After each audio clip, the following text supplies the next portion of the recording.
Hello. Hello. Oh, Hello. oh, is that Hello. okay? I think that's better. Hi. Sorry, chat, for the music jump scare or whatever happened there.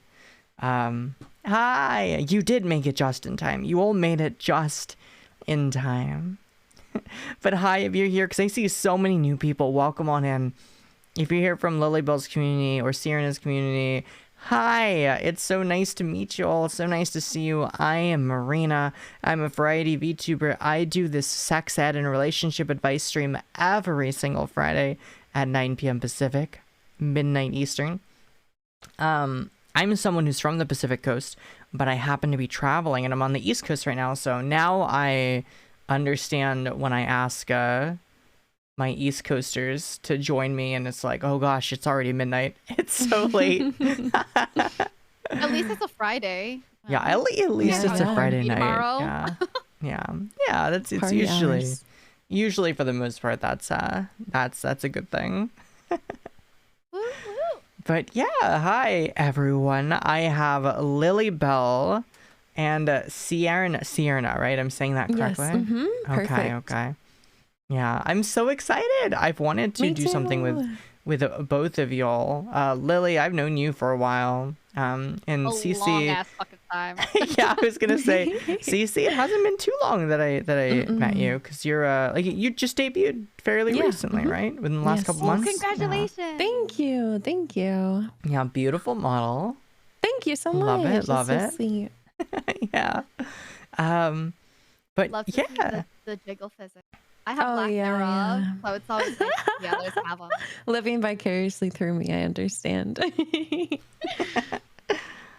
Yeah, so why don't you two give us a little bit of an introduction? Lily, you want to start first? Tell us a little bit about yourself. Sure. My name is Lilybell. I love to travel, and I fucking suck at geography. But I always, whenever we're talking about sex ed or sex, I always say my name is Lilybell, and I love to suck big cock, something like that. Shit, I haven't said that in a long time. I haven't said it in a long time, but that's what I used to say all the time. That was my introduction. People loved it. It was a hooker. But I am an airline mascot. I flew with this one airline so much as a travel photographer, they ended up hiring me as a mascot. So now I'm living the good life and streaming variety over by twitch.tv/Lilybell. I love Heck that. yeah. I love that. I hope we have some questions about the Mile High Club today that you might be able to answer for us. An Thanks. expert. All right. And Cece, you want to Yeah. give us a little bit of Sure. an introduction? Hello, everybody. My name is Sierra or Cece. I am your goth GF death VTuber. Anything that stays around me for too long will die, but I'll make sure it's a pleasurable experience for you. That's We it. love that. We love that. Thank you. And love. All right, and we are doing sex ed and relationship advice today, chat. So I'm just going to double check that this works. It is turned on now. That is the question command.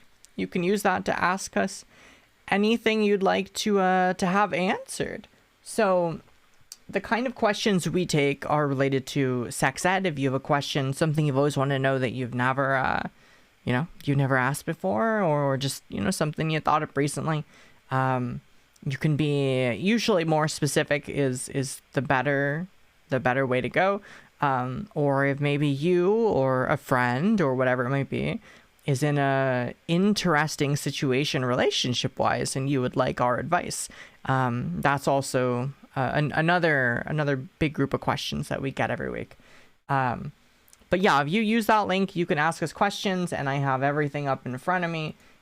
We do not take every single question, because right now in our question pool, for example, we have 250 questions. Holy fuck. We will not be able to answer every single question.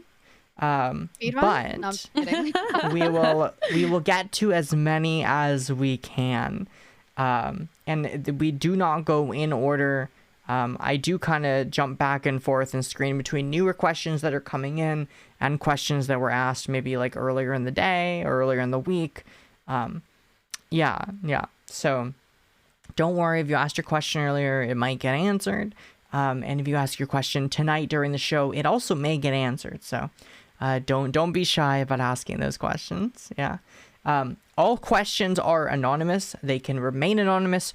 Or if you would like to give us more context when we do read a question, you can volunteer to tell us that it is your question, but you never need to. Everything can always remain anonymous, so that's just completely up to you. Yeah. All right. So I always like to give a little bit of an intro specifically towards our qualifications here, which it is we've had people say all kinds of things, from being very qualified for being on a board related to sex ed, to people that say I'm not qualified at all. So anything goes. But curious from your opinions. Yeah, Lily, what do you think as far as your qualifications for given relationship advice? I think I've been through a lot of relationships. I'm pretty happy where I am now, and that says enough. You know what I mean? In its Yeah. own in its own right, if you're just happy wherever you are, that's like that you've been through enough to know that. I think that's my qualifications. Of course, yes, I'm not a professional, but I will professionally tell you to put yourself first. Okay. We love that. Thank you. All right, Cece, you wanna give us a little bit? What do you think? What do you think about your Yeah. qualifications? I was a psychology student for 2 years until I dropped out Oh, and became a shit. VTuber. Oh. And I took one course in health and sex and relationships. That was a psychology course, and it was my favorite thing. And I almost went the full mile and became like a sex researcher. But then VTubing happened. So here I am. This is gonna be my 2 hours of putting all of that knowledge to use Hell in that one yeah. class. Can you believe that Cece's just enrolled in college, took that one class just for tonight? Just for this Yes, collab. You're so exactly. thoughtful. I know. The Honestly. preparation. Let's Such go. dedication. I do yeah. my research, yeah.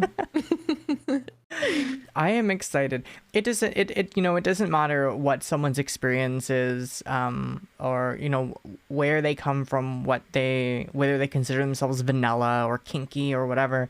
It's always so interesting to hear everyone's different kind of opinions and perspectives when it comes to the tons of situations that we get asked every week. So I always look forward to having new people on to see I'm so excited. see how things go, and sometimes we learn something from each other, which is fun.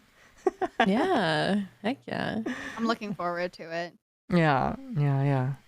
All right. Okay. If we are ready, we can take one of our first questions. Let's go. Yeah, let's go. All right. Let's see. So, all right. Good kind of general one to start with. Anyone can jump on this if you want to. I generally like to let my guests answer something first if they want to, but I can always hop in. If y'all aren't wanting to go first. But here's our first one we have, which is, what advice do you have for someone that wants to come off more sexy in their relationship? Ooh. That's a hard one. Ask you. I'll go. Yeah, go for it. I'll bite. Okay.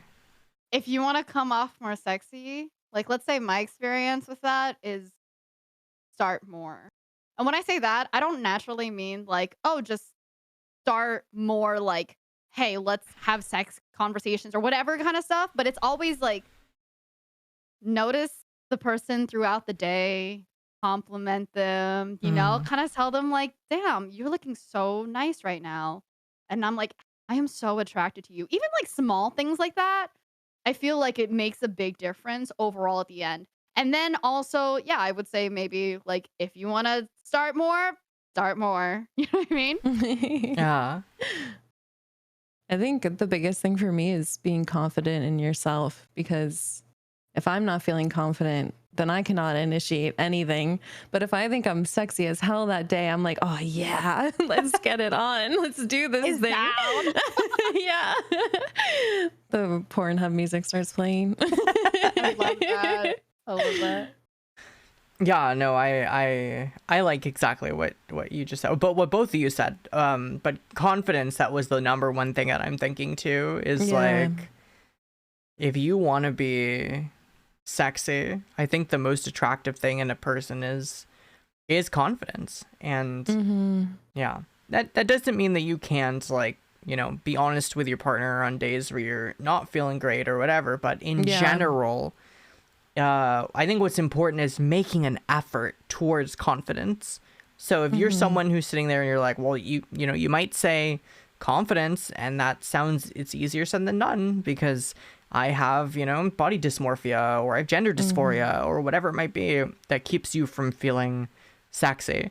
Yeah. But I think at the end of the day, it's taking those steps towards that. Any little thing that you can pull out to be like, you know what? I really like my eyes today, or I really like, you know, the way my skin looks today, or whatever it might be. Like just pulling from those little things and trying to ride that momentum out until you start to feel better, you know? Yeah. Some positive affirmations for sure. Yeah. Write that down. Write that down. Write that down. Yeah. But yeah, this is a good one, because I feel like it's a good one to start, because it's very broad. There's a lot of ways to kind of hit that, right? Because yeah, if someone's asking, like someone in chat was mentioning like clothes and mannerisms, like yeah, I think talking about confidence is the easy kind of go-to, but First yeah, step, you know? don't be afraid. And this goes to for this is kind of like a general thing for every week we say this with the show, like, don't be afraid to communicate, and don't be afraid to do your research.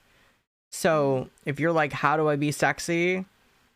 And you're not sure what your fashion sense is, you can do research, right? You can look for resources online that kind of talk about certain kind of fashion choices that you like, see what people are doing. Don't be afraid to ask friends, right? If you have friends that you look up to with what they're doing, it can be makeup advice, it can be fashion advice, it can be whatever it might be. Because a lot of the time, those things as well help you to feel more confident when you feel better about the things that you're wearing, or whatever it might be. Yeah. All right. Anything else y'all want to add on that? Oh, I think what you said is great. Oh, I was just gonna say, I'm sorry, I don't remember if you like when you like mentioned doing research. Ask your partner. yeah, that's true. Sometimes partners like certain things that you would think is like the opposite. Oh, it reminds me of like love languages. Like, Oh yeah. some people really like coming home to like the dishes being done, or like their office being cleaned, or the bed being made, or something like that. Like what is that? Acts of service. Yes. I think that is so sexy. Like if I come home. She's like, you know, some people wink walk. Yeah, it's me. I'm some people. It's me, you guys, please. Yeah. That's so funny. I love Exactly. Oh my gosh. But I yeah, love that's that. it. You're absolutely right. Yeah. Zani, thank you for the raid. I appreciate it. Welcome on in. Woo, woo, woo, woo. Raiders. Okay, here we got one. We got one here. Let's see if this one populates. There we go. This one is from DD. Says, I've heard before that the male orgasm and the female orgasm are very functionally different. The most I know is that the female orgasm doesn't require a recharge time like us guys, but other than that, I'm totally clueless. More knowledge on the subject would be very appreciated, since I've been in the dark for a long time. Anyone want Good to question. anyone want to give some insight? I hear that female orgasms last longer too than males. And there is a refractory period for men, or, you know, penises in Yes. general.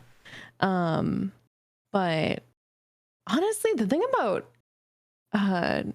you know, like clitoral orgasms or vaginal orgasms or anything like that, I found that there's kind of a refractory period too, but that might just be me. I think it might depend on, you know, whoever is in the situation, you know. Yeah. At the I end, feel you. yeah. At the end of the day, everyone's body is different. Yeah, yeah. No, I totally feel you. Because like you think there's not a there's just a very, I think it's like less of a refractory Yeah. period is the Mhm. main part of it, really. Yeah. But the orgasm itself can last a long ass fucking time sometimes. Mhm. And it depends on that person. Besides that person, it depends on like the timing and everything too. Like if Mhm. I'm feeling it, I'm feeling it. That's it. Yeah. You know? I'm gonna let it go for a Exactly. while. Yeah. One thing I'll when they say how important the clit is, I'm gonna let you know if you could just do a good, if you could find the clit and you could do it well. I'm sorry. Hey, stop me if I'm going too personal. No, you're good. But You're if you good. could do that shit, like I can be done in like 5 minutes, maybe less. It's that quick for me sometimes. And it's Uh-huh. not like a bad thing, you know what I mean? I just necessarily mean like Yeah. beside, you know, just figure out the ways. And if I want to keep it going, I'll just keep doing it, and if not, then it's not. Yeah. I don't know how that. Yeah, you know what I mean? Yeah. Does that make sense? Well, I think orgasms too for some people are very mental. So if you're feeling it, it's easier, and if you're not feeling it, Yeah. it's a Yes. lot harder. Yes. True. Yeah. Do people actually have problems finding the clit? See, I think part of the issue is that a lot of people don't get a good comprehensive sex education, and a lot of that doesn't Yes. involve any kind of real diagrams, or even if it does have diagrams, it doesn't account for the fact that everybody's body is different. Yeah. Yes. Every Absolutely. single, yeah. I have had my face in dozens of coochies in my life, and every single one has been different. Every single one has been different, right? Some Right. people have very kind of pronounced and obvious clitorises, and some people don't. Some Yeah. people have more of like the hood area, the skin, which is like Yeah. what's analogous to the foreskin for the penis, basically. Some people have more of that. Some people have less of that. Some people's clitorises get basically every clitoris will get swollen to some extent. It will have sort of like a little mini erection, but some do that more than others. And so for some people who don't know what to expect when it's their first time, or they've never communicated, they've never been like, hey, this is my first time dealing with these bits, can you just help me out? Like, most people don't do that, right? Like, people are I don't know, too afraid to ask or communicate, or they don't want to come off like they don't know what they're doing. But yeah, I think communication is always really healthy. I think letting Yeah. someone know when you're like, I haven't done this before, or I don't have a lot of experience with this. I think it's just good. I think communication is sexy. We talk about confidence. Communication is sexy. Letting someone Yeah. know like what's going on and all that. Yeah, better to ask than to fumble around. I agree. Yeah. True. I say Um, like every body is different. It really is. Like even if you know how to like treat somebody else's clitoris, like like somebody else completely wants some other things, like other patterns and other stuff to be done with. You know what I mean? Yeah. There's there's a lot of conversation about can people have orgasms through vaginal stimulation alone too. Mhm. And even that people are different in. And I'd argue that the orgasms from vaginal sex and clitoral stimulation can be different too. So to me, it's like, you know, if if you allow yourself to be vulnerable with the people that you're, having sexual relationships with, that in itself is going to give you so much more knowledge than anything else could. Because like we've been saying, every body is different, and having that conversation is so important. Yeah. Right. Yeah, and I think one of those things to touch on is the question kind of asks about the difference in orgasm. And I think there are many different factors that can affect orgasm. And I think you bring up a really good point, which is everybody's body's different, and body parts can also be different for every single person. The way that someone, so I know some people really like penetrative sex, right? They really like orgasms come from vaginal penetration.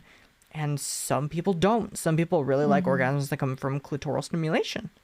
And I also know women that like orgasms from anal stimulation. Like, there are different things that do different things for different people. And when it comes to people with penises, I feel like most people with penises have experienced the penis orgasm, right? The whether it's stroking or whether it's sex or whatever it is, it's just generally like that kind of orgasm. But there are also other orgasms as well. Like, there is the anal stimulation prostate orgasm, essentially, which is an actual real thing that people with penises can experience, right? And a lot of people just don't really know, or explore that part of their body or whatever it might be. And it's very different. It is more of like a full body orgasm, having like a prostate kind of orgasm, as opposed to having just a regular like penis stimulation orgasm. Yeah. Damn, that sounds good. Wish that were me. Hello.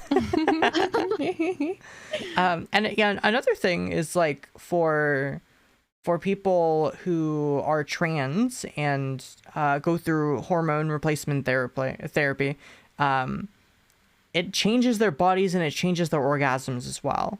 That's one of those things. Like someone who is assigned to male at birth, who used to have testosterone and experience orgasms with testosterone as the driving sex hormone, is going to experience those kind of quick one and done orgasms. And then as they transition and as they take estrogen and block the testosterone, and they do that kind of stuff, their body will change and the orgasms will change, and they will become female orgasms. They will be prolonged. They will have either a lower or non-existent refractory period. Before, the idea of a multiple orgasm might have seemed impossible, but when people do take HRT, it's very common that people can engage in the multiple orgasm sensation, just because of the changing in hormones and such. So these are things that just sometimes people don't really know. There's a lot that hormones are wild. I've said this on a couple other shows, but like one of the things that is the biggest surprise to people is that when someone with a penis starts taking estrogen and blocking testosterone, it basically changes the genital area without any kind of surgery or anything like that. It changes the texture. It makes things softer. And it changes the smell. Like the smell goes from smelling like dick smell to smelling like a vagina. Wow. That's yeah. crazy. The taste of like fluids, right? The taste of semen and stuff like that tastes more akin to like vaginal fluid and stuff like that. Yeah, it's so when it comes to, bodies, male, female orgasm, stuff like that, the main driving factors are the sex hormones, first and foremost. But body parts will definitely they'll still play a part in a way. Actually, so that you're like just the idea that your body just like what's it? It's like okay, I see now. I can understand this, and then it moves Yeah. and it changes. You know what I mean? Yeah, yeah. Yeah, it's really interesting. Like just the stuff that HRT can do to a body, in actively changing it so much is just really, really interesting, I think. Yeah. That is very interesting. Yeah. I'm taking notes right now. Getting to know. Okay, let's see. Are we ready to, if anyone else wants to add anything else, otherwise I'll find another question for us. I'm ready for another one. All Yeah. right. Good, yeah. Mm-hmm. Okay, let's see. Oh,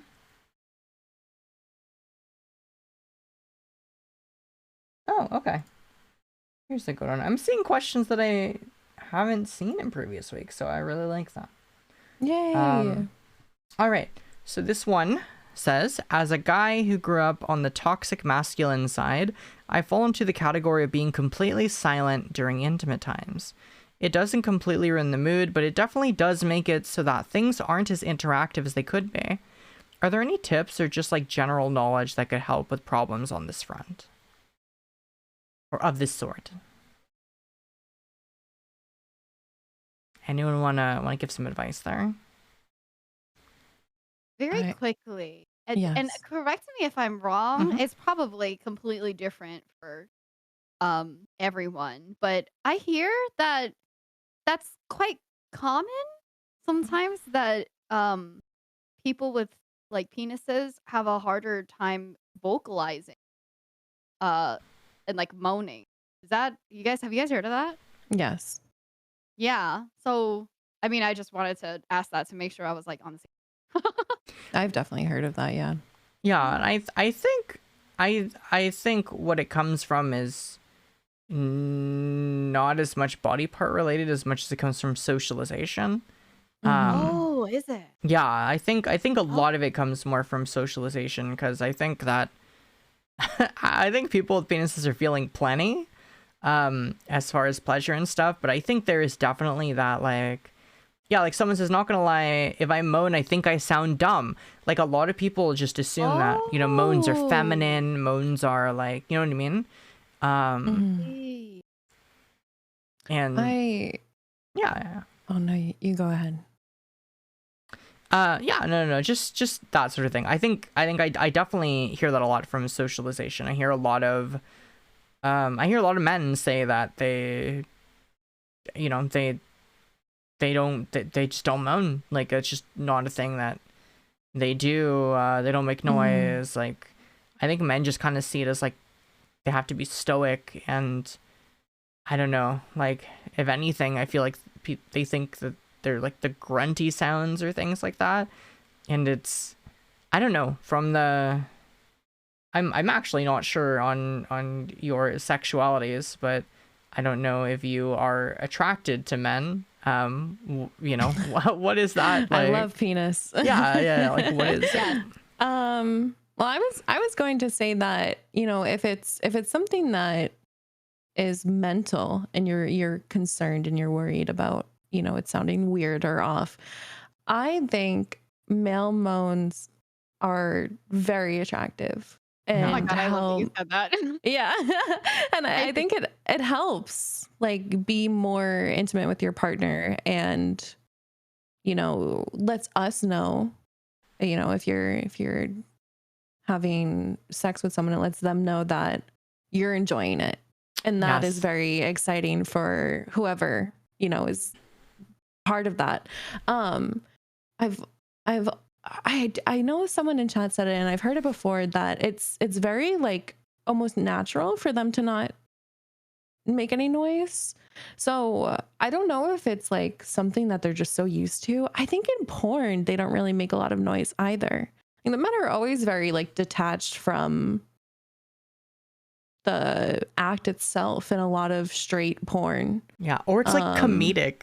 Yeah. Like there's this abnormal amount of porn that's like it's like a comedy, like the noises and things that they make, like it's a joke. So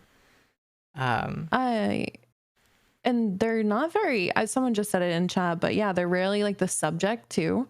It's Yeah. always about the female in a lot of straight porn.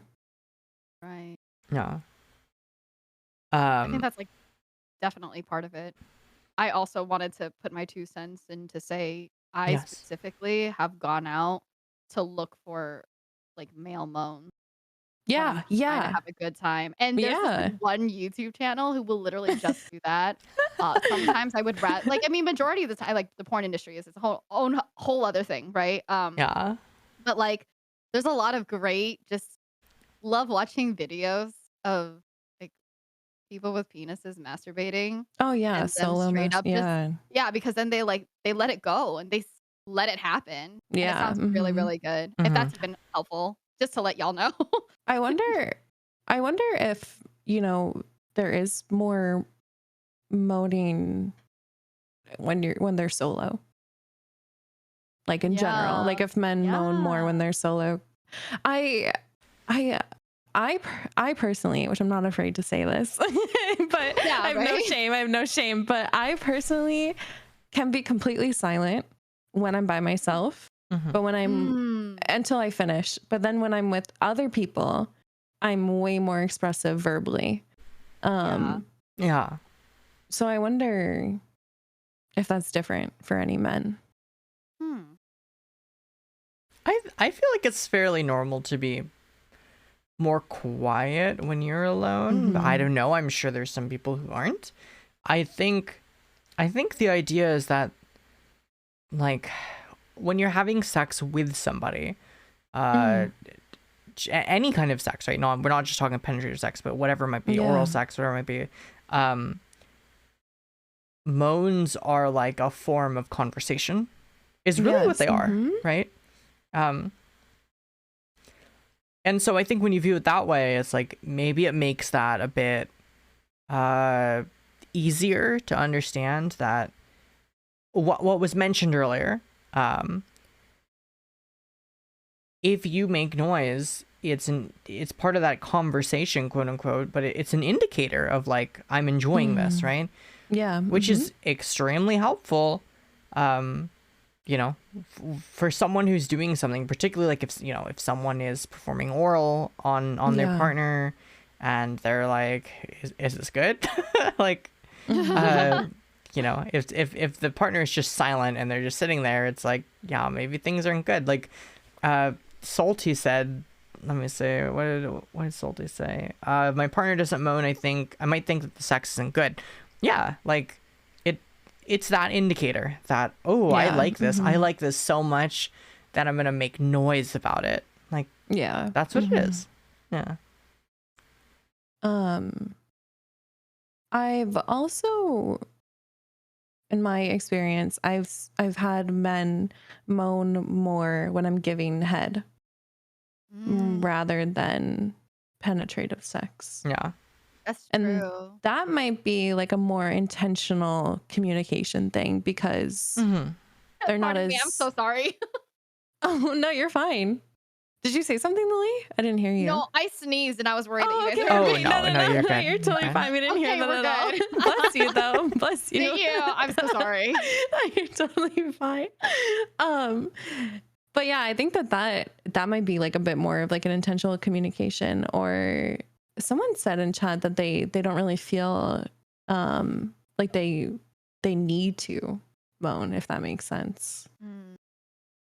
Yeah, I think it just kind of comes down to, in my opinion, sex with another person is a interpersonal act that involves giving and receiving.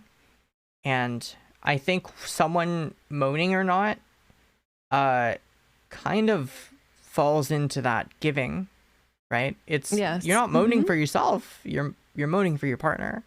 Yeah. Now, obviously, with anything involving sex between two people, no one should ever be doing anything they're not comfortable with. So if someone has like some kind of deep discomfort from moaning or whatever it might be, no one needs to feel pressure to do something that they don't want to do. But if it comes down to just like an indifference like, well, I don't do it because I'm afraid I'm gonna sound dumb or whatever it might be. You have to remember that it's not for you, it's for your partner, right? Yeah. And as much as you think you might sound dumb or that you're not supposed to for your gender role or whatever, like, I'm gonna tell you pretty much all the time your partner's going to enjoy it. Yeah. Yeah. Yep. Men, women, non-binaries, all moans are good moans. Yeah. I Yeah. think somebody mentioned earlier too, like a good start to it as a tip was like just letting yourself breathe through it. Mm-hmm. Like once you start Yeah, breathing at some yeah. point, instead of like holding it in, because I know I've definitely had partners that like, I don't even hear them breathe. I'm like, you okay? And they're like, You're yeah, live over there. yeah, you good? And they're like behind me, just like having to physically like, put in so much exertion with themselves that like they're just, you know what I mean? Like, it's like when you're like holding your breath while running. I don't know, but just allowing yourself to like breathe might be a good start. Yeah. Into allowing yourself to kind of let go Yeah, a little more of mhm. like a whatever whatever voluntary and involuntary sounds come out. Yes, that was something. It was brought up earlier about like oral sex versus like penetrative sex. Yeah, I was Yeah. gonna say as someone who's a top and has experienced, being the penetrator, like it's a lot of work sometimes. And sometimes you're right. just like sometimes you're so caught up in just like trying to keep at it kind of thing. Yeah, yeah. That it can A rhythm. it can kind of take your mental away from, that sort of thing. So I think that can definitely play a part into it. I think it's more of a I personally like to push the idea that it is healthy to moan, it is sexy to moan, Mhm. and that it's something nice for your partner is really what it is. Yeah. Maybe Yeah. it'll help you get in the mood too. You know what I mean? Yeah. I was Yeah, gonna say yeah. that like when I'm solo or when I'm not really fully in the mood with someone else, that moaning can help you get into that mood fully too. And I've had my orgasms be even better from moaning too, which is odd to think about. Like I said, it's like a mental thing, right? Yeah. Right. Meteor, thank you so much for the sub. I really appreciate that for 2 months. Yay. Mwah. Thank you. Let's go. Yeah, so those of you in chat, I know a lot of people know this already, but I'm traveling right now, and one of the things that is happening that I can't figure out yet over the past 2 days is my alerts are not coming through on my end. So I know you can hear them, you can hear like sub alerts and stuff, but I'm not hearing them. So if I miss a sub or I miss something like that, I'm terribly sorry. It's not on purpose. Schumer, thank you for the bits. I appreciate it. Okay. All right. Y'all ready to tackle another one then? Yes. Yeah, let's go. All right. Okay.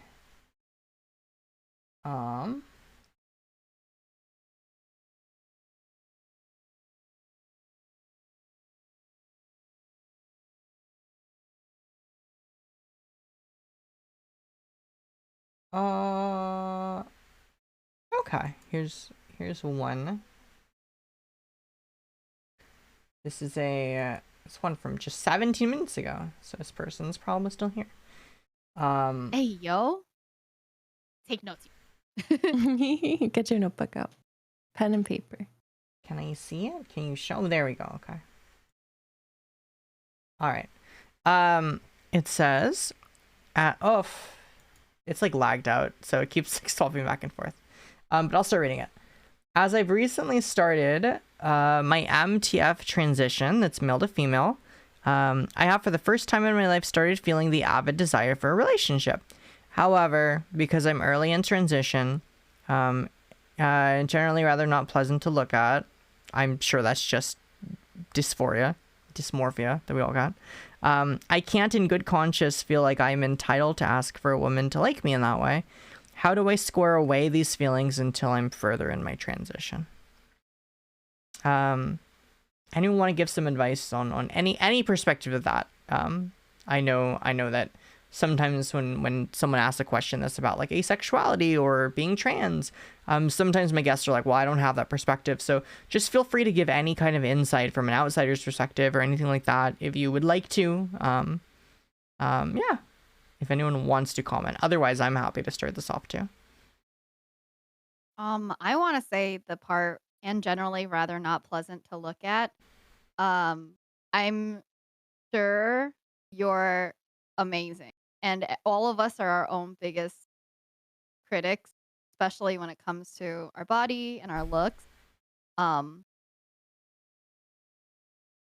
Try not to give a warning ahead of time. I know that's so difficult, but it's like the more you think about it yourself, the harder it is to try and get out of that mindset.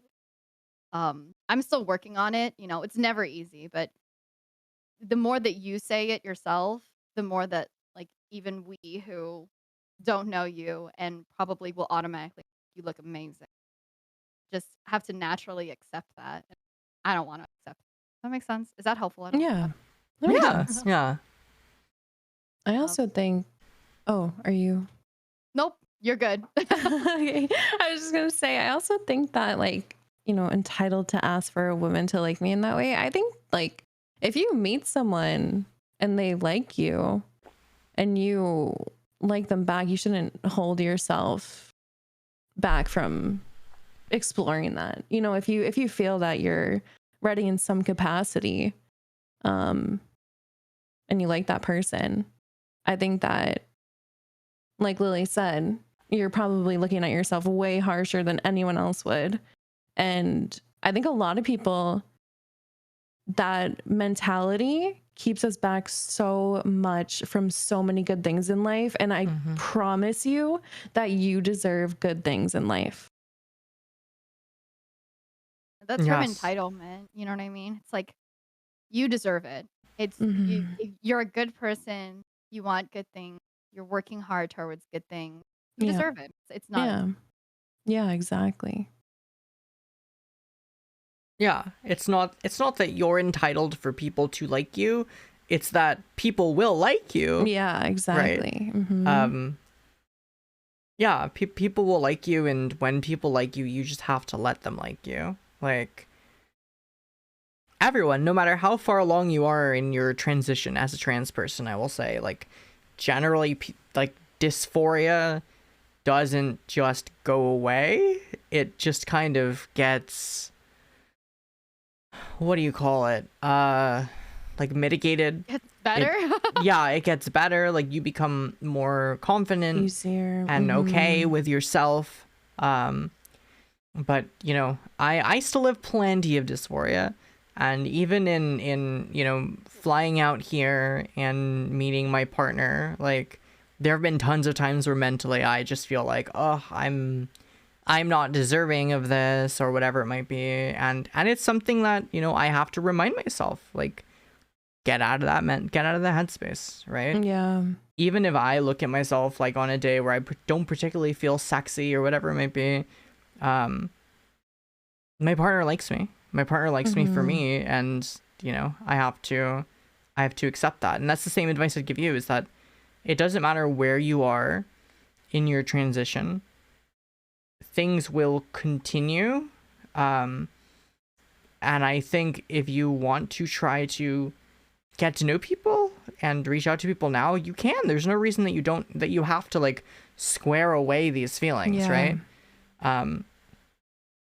Now that being said, if you feel like you are in a really mentally unhealthy place because of your dysphoria and stuff, it is perfectly healthy, in my opinion, to just focus on yourself for a bit, right? That's okay. It is okay. I don't want you to square away feelings because you're like, I'm undeserving of love right now. Yeah. Yeah. But if you're like, I'm really not doing that great right now with my own self-love, then sure, by all means, focus Yeah. on yourself and try to get yourself in a better place. I think that is, yeah. Yeah. Totally. Jumping off of like earlier when you said that,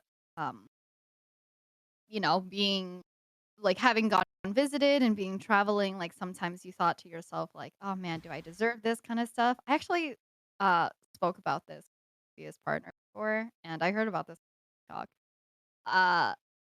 Because my previous partner had a lot of self confidence, and would constantly ask me something like that. And in the TikTok, they kind of explained it this way. It's like, do you trust your partner to make good decisions? Do you like think your partner would be and I don't it helped me kind of just phrase it, and think about it that way. What But was that? You cut out a thing. What do you? oh, sorry. It was kind of just like, do you trust your partner and think your partner is smart enough to choose differently if they wanted? Okay. You know what I Yeah. mean? So it was just kind of like they Yes. wanted you. And Yeah. in that kind of way, it's like sometimes I thought myself too, it's like, man, I'm a mess. Are you sure? And it's like, but then I think about it and I'm like, you know what? He's smarter than that. I respect him. I trust him. If he wanted somebody else, he wouldn't have to love me. And I love him and he loves me. And that's the way it is. Mm-hmm. And it's hard, right? But that was what helped me, is hearing that perspective. Yeah. Yeah. I think you hit it. I think that's a really, really good thing to think about. Like, Yeah. you're being unfair to your partner when you get in that headspace. Mm-hmm. Yeah. Yeah. All right. I'm sure if I answered everything kind of in this. I think so. I think we hit everything pretty much that needed to be hit here. All right. Let's grab another question then. Thank you for sending in all your questions. Yeah. How are we doing? It's been about an hour. Anyone need a break? Anyone need a restroom break or a 5-minute beer break or anything? I'm all set. Yeah, I'm surprisingly really good right now. You good? Okay. I'll try to check in a little bit. Okay. Let me go up to what was from earlier.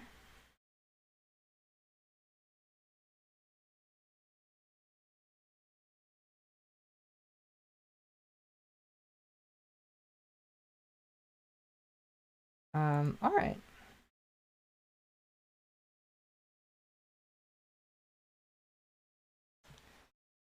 Okay, this question says, my GF has a thing for trying to make me jealous. She says it is to show that I care about her. I admit I may be a little stoic about showing emotions. However, I feel like giving in to that pressure just feeds that mentality. How do I communicate this well? Tough. Can I attack this question on all fronts, please? Please. Yeah, let's go for it. I want to hear this. Okay.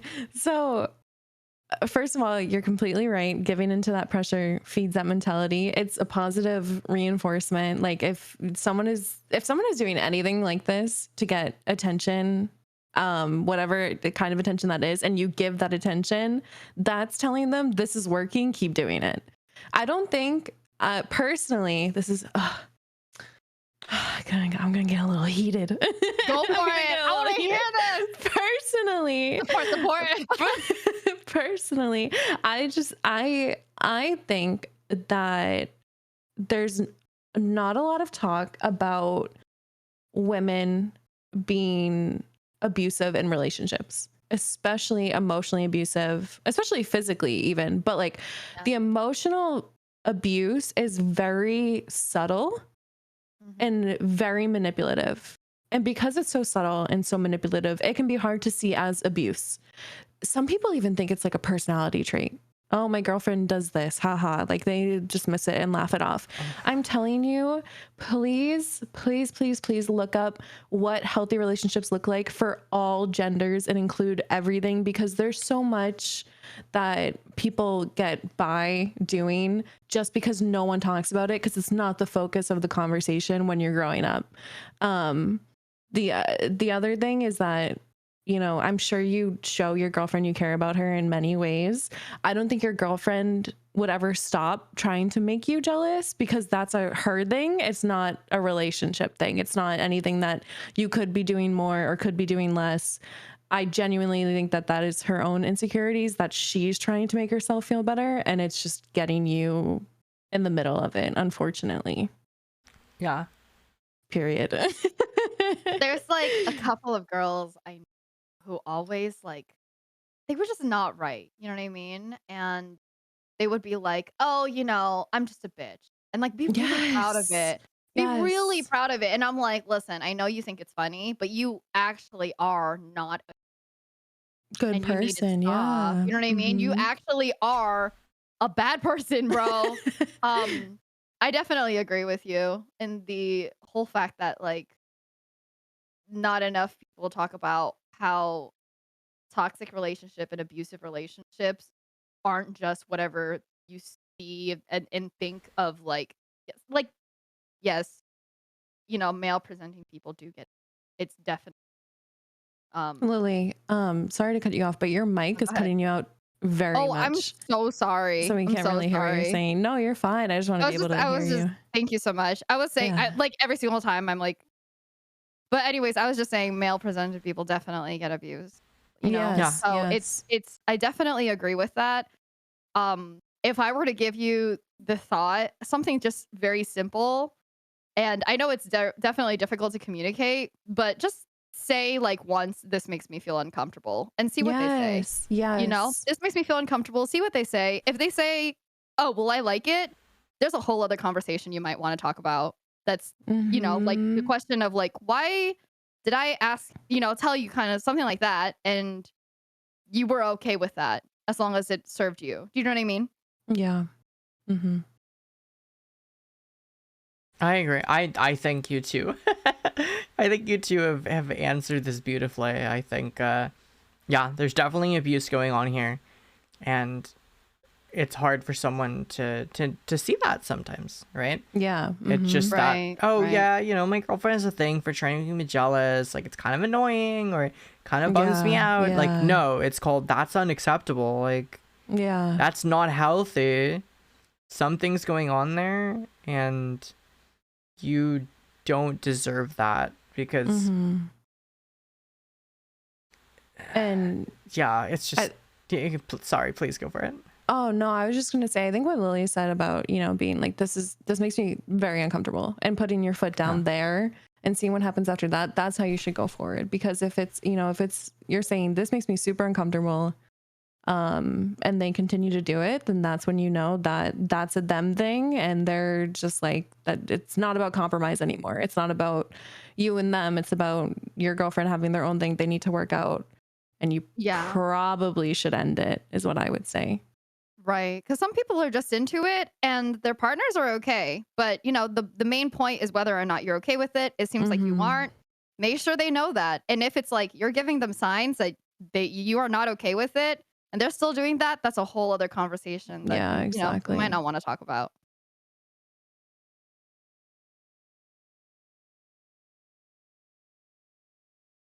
Tough stuff.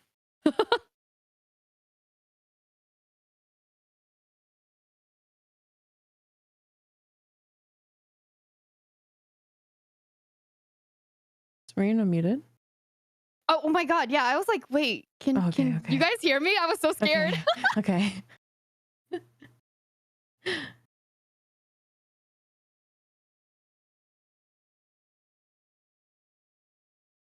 Am I still muted? You're good You're now. You're good good now. now. That's so weird. Why? Okay, I don't know what happened, but hi. Okay. Welcome back. Welcome Welcome back. back. Yeah. Welcome back. All right. Yeah. No, I was gonna say. I don't know why they muted. It's so strange. I was gonna say I think you two answered this fantastically. That's Thank you. Thank you. that's what I noticed as soon as I saw it. I was like, ooh, this is one that needs to be talked about, and I think you two covered Yeah, everything. yeah. So, yeah. All right. Let me see. Ooh, I think this one is really relatable for a lot of people. Like, or like, it's kind of that thing of like we've all been there. Okay. Let's let this one load.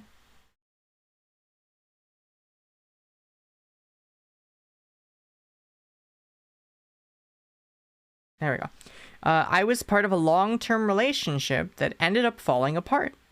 At the moment, I want nothing more than to jump into the next relationship, but I'm very aware that this is not a great idea. How do I deal with being single again? Woo, sheesh. Oh God. Someone else can take that one. Oh, we all just became VTubers. What are you talking about? No, I'm just kidding. Oh my gosh. Yeah, but this one is It's relatable. yeah, this one is one that a lot of people have, I feel like, experienced, or like we had one like a few weeks ago that was similar, and I asked the question of like do y'all know you have that one friend who is like chronically in relationships? Oh God. And they're usually in like not good relationships, and you're just like, why are you in a relationship again? You were just like, you just got out of something, and now you like went straight, you like, they got out of something to go into something, and it's like that weird gray area where you're like, was there overlap? Like, what happened there? Yeah, I think the issue really seems to be people that find validation and self-worth in their relationship status, which is a problem, right? Absolutely. Or the lack of self-worth or the lack of value if they're single, right? Like, oh, I need to be in a relationship status because that means I'm getting someone's attention, someone loves me, like someone's taking care of me, like it's all those things. Yeah. And yeah, I absolutely think that it's very healthy and important for people to take that kind of recharge time. Now, every situation is different. There are situations that end up perfectly okay of people that get out of relationships and go into another relationship fairly quickly. However, that involves self-reflection. Like, you need to know where your headspace is at and what's going on and why you're getting into a relationship.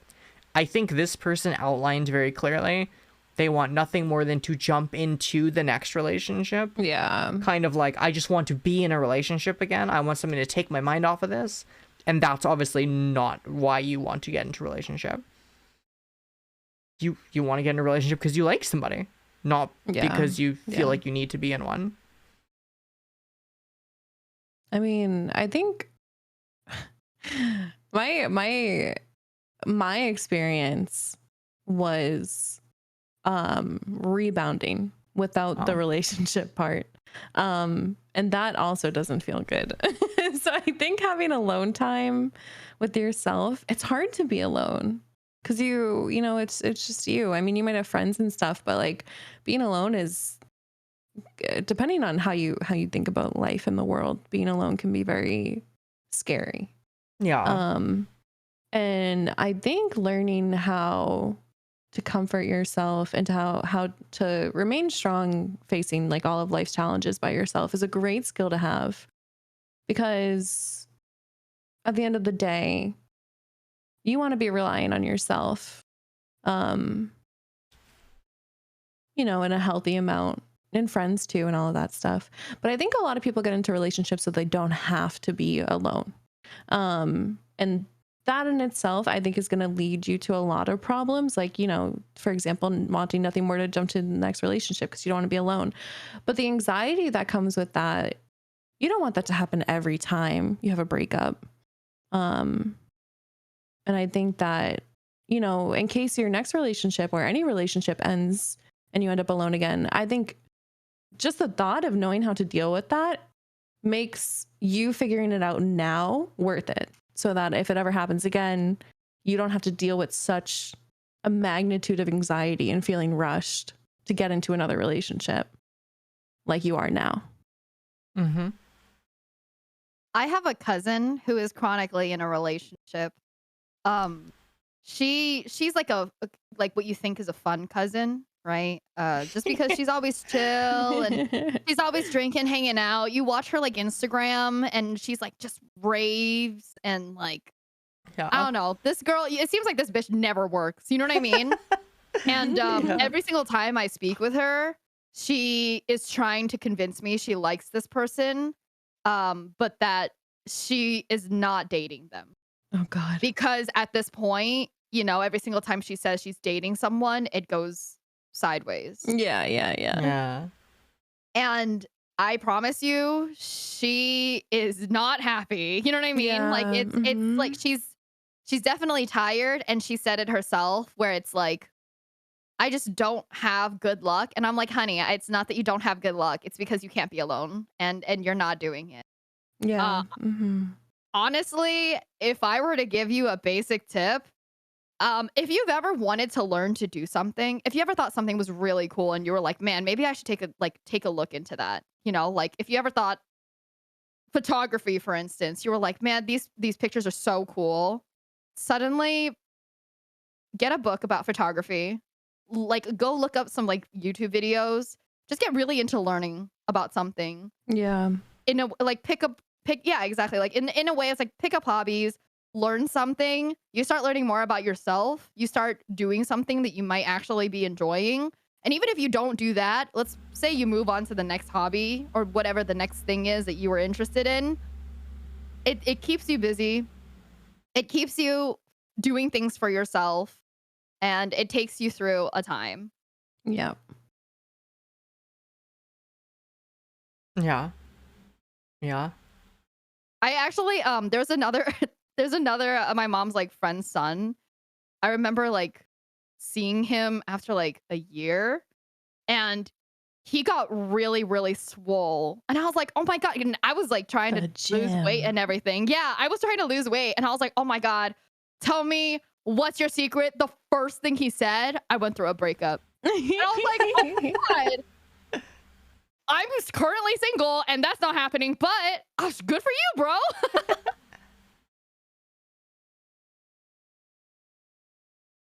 Yeah, sometimes it just happens like that. Absolutely. Like suddenly you have more time for yourself to do anything you ever thought about doing. Like suddenly you have time to like, you know what? If you ever thought about meal prepping and like eating better, I can learn to cook. You know what I mean? Yeah. Yeah. All right. We wanna grab another one? Yeah, let's go. Yeah. Hopefully that was helpful. Yeah, every time I answer a question, I'm like, God, I hope that was helpful. Yeah. God, I hope I said something smart. It's like, shit, is my opinion or my experiences universal? God. All right. Is it unhealthy to watch porn every time I masturbate? And only specific kinds of porn? I don't have any sexual experience with others, and I'm worried that a lifetime of consistent routine might affect me if I do become sexually active.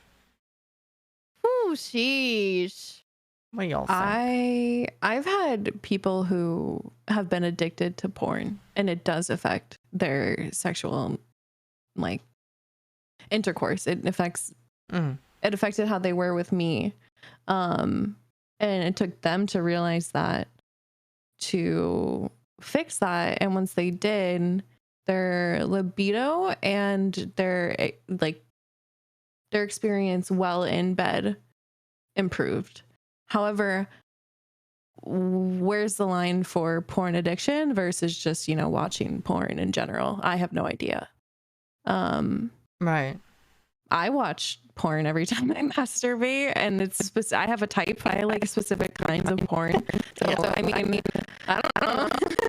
I think it depends. Like, are you addicted? Is it all you can think about? Is it multiple times a day? Like, it just depends on if it's an addiction or not, in my opinion.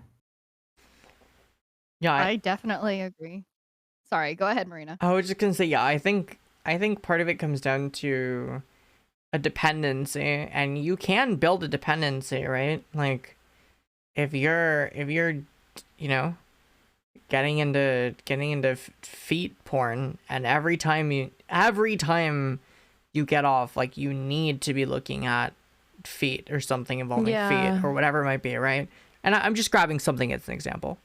But if that might be it, then you might find yourself in situations where you're with somebody and you know, either have to be doing something involving their feet, or you have to be thinking about their feet, or like whatever it might be. Now, that may not be a problem to you. That may not be a problem to your partner. Who knows? But it really comes down to whether something is just a kink to you, or whether it falls into the fetish range, where it becomes something that is like you're dependent on it mentally. That's usually where you can have issues. Is it unhealthy? I don't think there's a black or white answer to that, right? I think you can watch porn every time you masturbate. Yeah. As long as you just kind of stay mentally aware. Yeah, I don't know. I would try to avoid becoming mentally dependent on specific things like that, as much as you can control that. Yeah. We have something on my stream. We always say you don't like yuck the yum unless it's like morally incorrect. You know what I mean? It's like an overall like kink or whatever. So in terms of porn, I definitely have questioned if I was addicted to porn because I felt like having sex with like no matter what it was with like other people was just not doing it anymore. And I'm like, am I just having bad sex, or am I just like, it's just too easy for me to do it myself watching porn? You know what I mean? Oh my God, what a mood. Yeah, exactly. Especially, I'm like I'm not trying to like toot my own horn or something because it's not exactly the best, but like I'm busy during the day, you know? I'm like, I got a full-time job and I stream. Listen, it's a good 5 to 10 sometimes if I want it to be, okay? I'm not gonna say I think it's like, is it the best? Absolutely not. Are you just, I think I would agree with you, Marina. It's like maybe being aware, and there's a possibility that the idea of routine, how does your routine go? Like it literally is like, okay, now every morning during that time, you're like, your body naturally needs it. Holy shit, that does sound a little bit like an addiction, you know, versus like, I, you know what? I have free time. I just feel horny. Let's masturbate and turn on porn. It's a little different.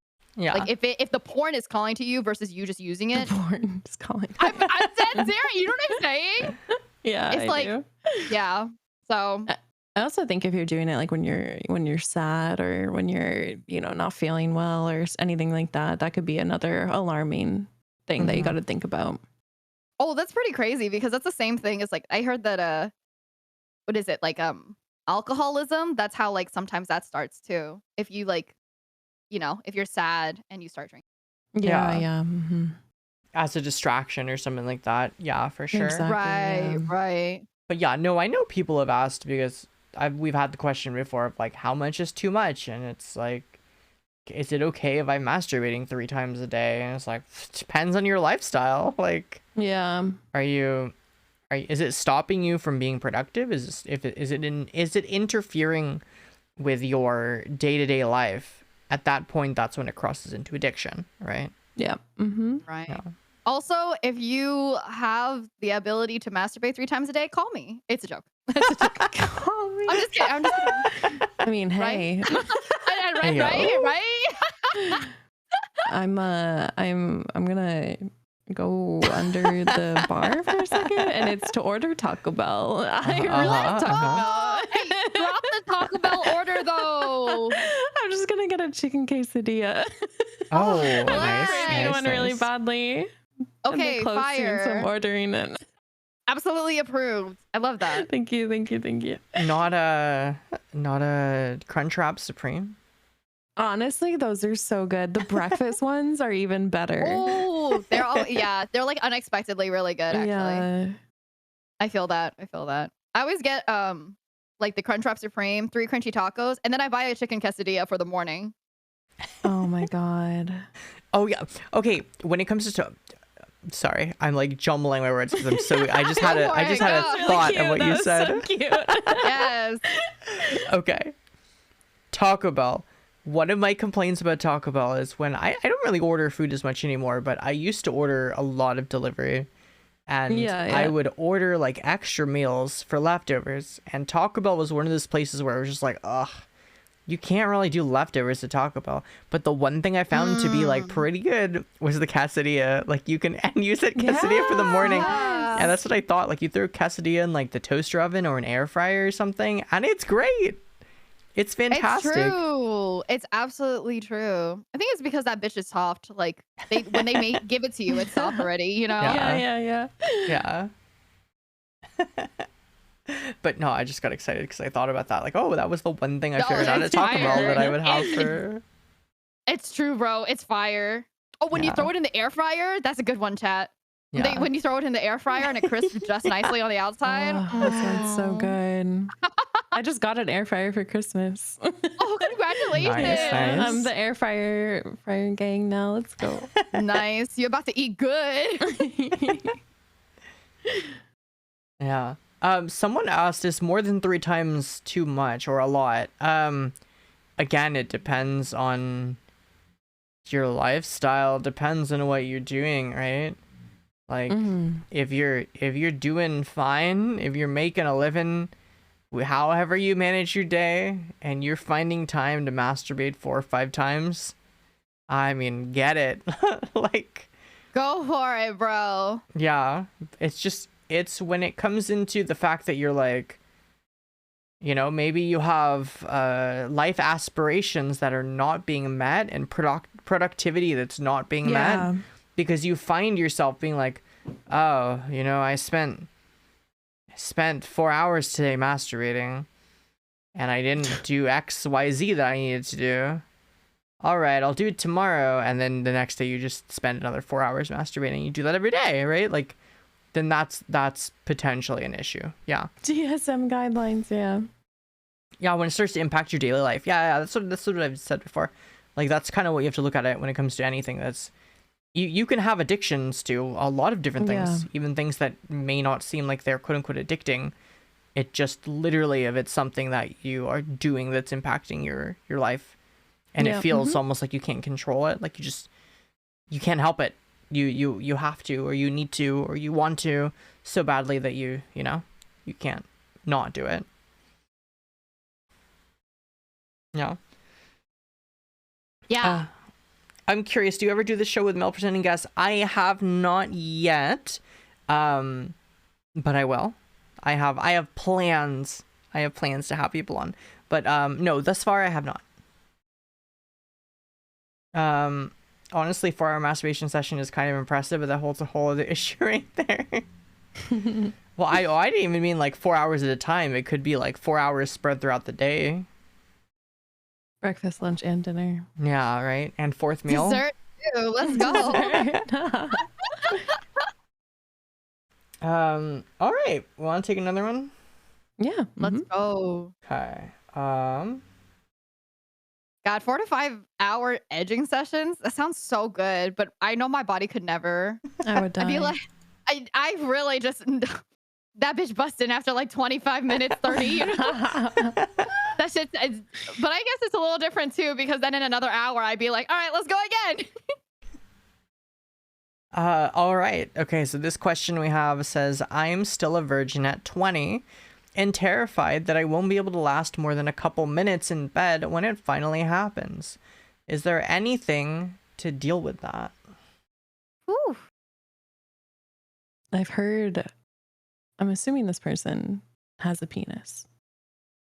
I've heard people with penises sometimes orgasm before, like they masturbate before sex. Oh shit, that's so they smart. last Sorry. longer. I don't know if that's really true, but I mean, the other thing too is foreplay is very important. If you're having a partner, so that way, because I think when people talk about this, they're always talking about like penetrative sex. Like as soon as they start penetrative sex, they're gonna bust. Yeah. And so I think foreplay helps with that, because if, there's less expectation if, you could even make your partner come before penetrative sex. Penetrative sex isn't the be all end all of sex. Yes. And whatever gets you less anxious, the better. Whatever you need to do to make you less like so viscerally aware of, oh God, am I going to come too quickly? Or, oh God, is this not going to go right? Foreplay, communication, and whatever happens. It's your first time. Like, if you're doing it with someone that you trust, that's important too, in my opinion. You can do it with whoever you want, but if you trust them, and things don't go to plan, then things don't go to plan, doesn't mean that the experience is ruined just because something like that happens. Mm-hmm. I agree.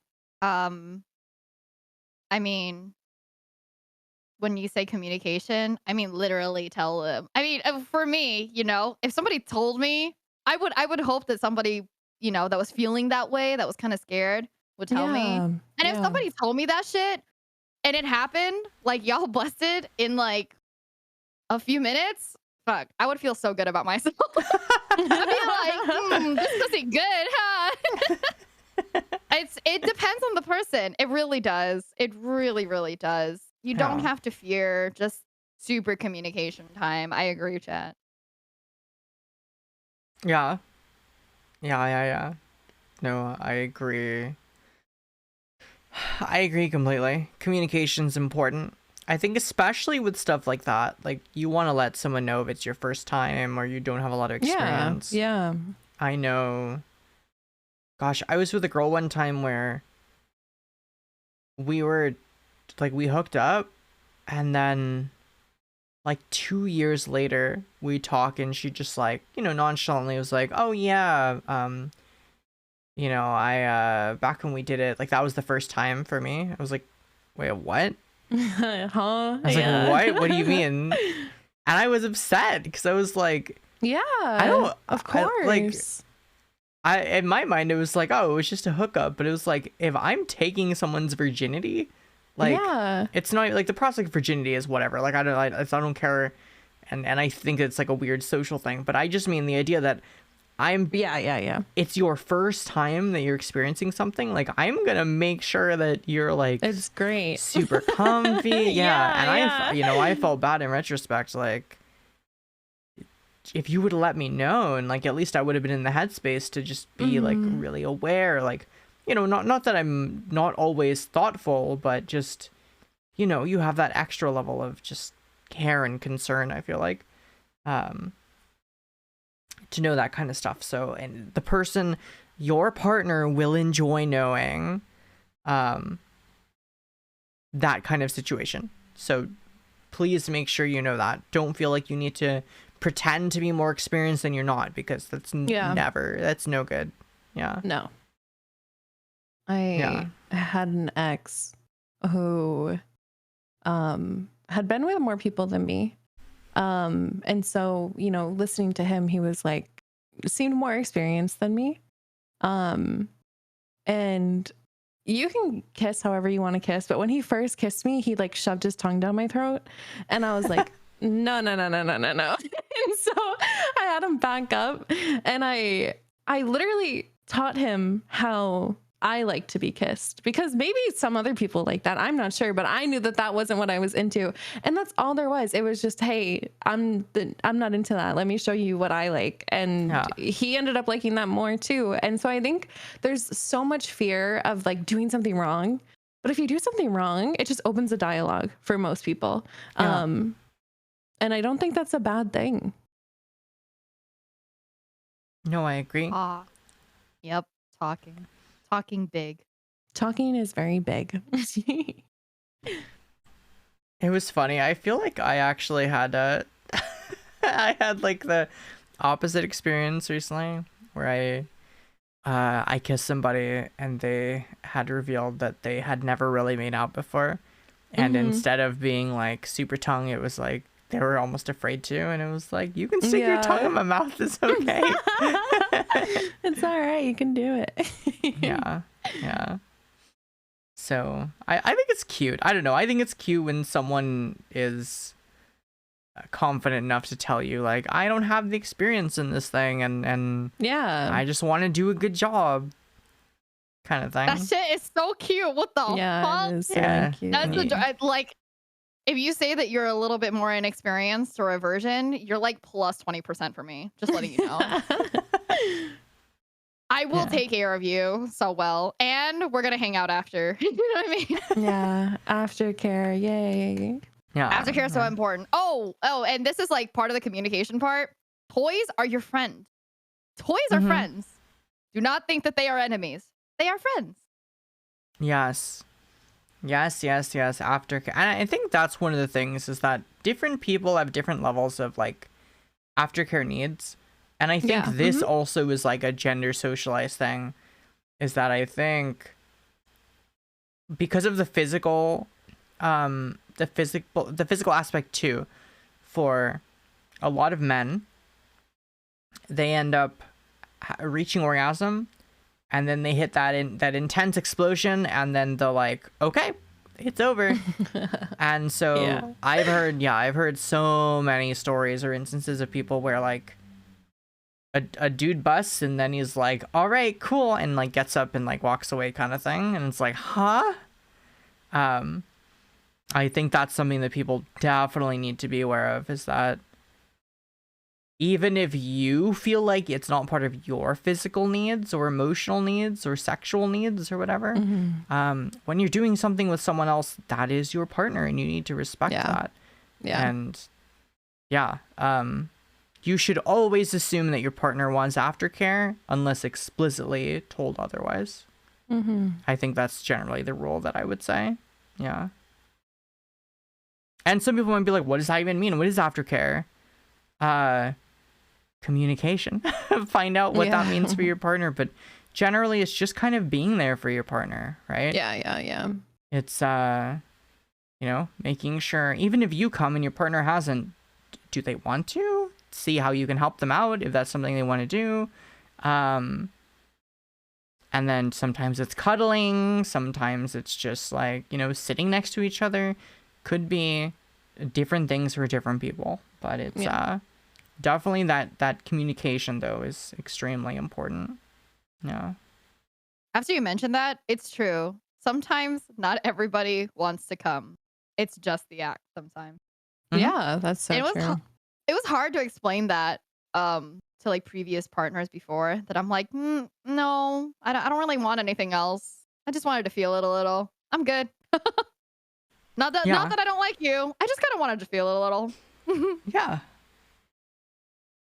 absolutely. And there's also times where I just want to do something nice for my partner. Like I just want to go down on my partner. And make her come, and then it's the like, oh, you don't have to do it back to me kind of thing. Like we can, like, there's no pressure, there's no obligation. Like I'm just chilling. I just wanted to do something nice for you, or I just, I wanted to. That was fun for me. Like going down on you was fun for me, and that's just all I wanted to do right now, kind of thing. Yeah.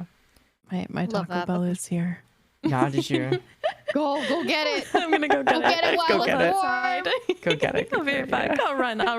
That was fast. That was fast as fuck. Dude, I feel like that was. Boy. God, I wish my fucking delivery people were like that. The fuck? Does she tip them really well or something? I bet. Oh my gosh. Remember forever, CC's a good tipper. Because I mean, that came in time. Yeah, that was wild. Mm-hmm. All right, let me see it down.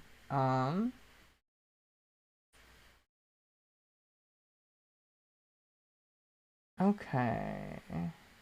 Watch me later. Like, fuck. Now I really want Taco Bell. Oh, you know what? You kind of mentioned this, so let's pull this up. Okay, let's bet. Here, let's see.